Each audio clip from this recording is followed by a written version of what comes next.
আসসালামু আলাইকুম রহমতুল্লাহ বারাকাতুহু। ওয়ালাইকুম আসসালাম রহমতুল্লাহ বরকাতুহ। জি। শাহেক শাহেক ভালো আছেন? আমি জি, বাংলাদেশ আলহামদুলিল্লাহ। চট্টগ্রাম থেকে বলছিলাম। চট্টগ্রাম, মাশাআল্লাহ, বলেন। জি। জি, আচ্ছা, আমি আসলে প্রশ্ন করতে চাচ্ছিলাম এটা যে আমাদের দেশে অনেকগুলো মসজিদে, অধিকাংশ মসজিদে আল্লাহু এবং মুহাম্মদ পাশাপাশি লেখা থাকে। ঠিক আছে। হুম।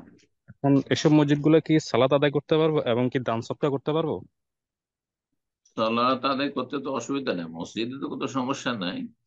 আর যারা লিখেছে তারা এই শিরকের উদ্দেশ্য করেনি, কিন্তু পাশাপাশি লিখার কারণে যারা দেখবে তারা হয়তো বিভ্রান্ত হবে। গোমরাহির খুব আশঙ্কা আছে যে আপনি যা মুসলিম জাতিকে আপনি ভুল মেসেজ দিচ্ছেন যে আল্লাহ এবং মোহাম্মদ হয়তো সমান সমান। হ্যাঁ, একদিকে আল্লাহ আর একদিকে মোহাম্মদ লেখা আছে, সুতরাং এইরকম না। হ্যাঁ, এইরকম ইয়া আল্লাহ ইয়া মোহাম্মদ মোটেই না। হ্যাঁ, ও ওপরে নিচে করে লিখে রাখো, ঠিক আছে, আল্লাহ ওপরে লেখা আছে মোহাম্মদ।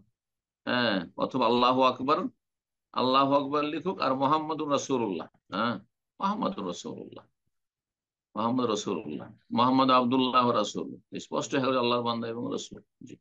আর পাশাপাশি ওইভাবে না লিখে একটু আহ যদি ওপরে নিচে লিখে, এটা বেশি সতর্কতা। কিন্তু আপনার সালাত পড়তে কোনো অসুবিধা নেই।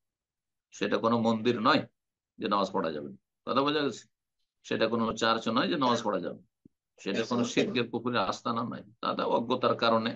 আর বিদাতি সমাজ, মানুষ দেখা দেখি ধর্ম পালন করে, তাতে আপনার কোনো অসুবিধা নেই।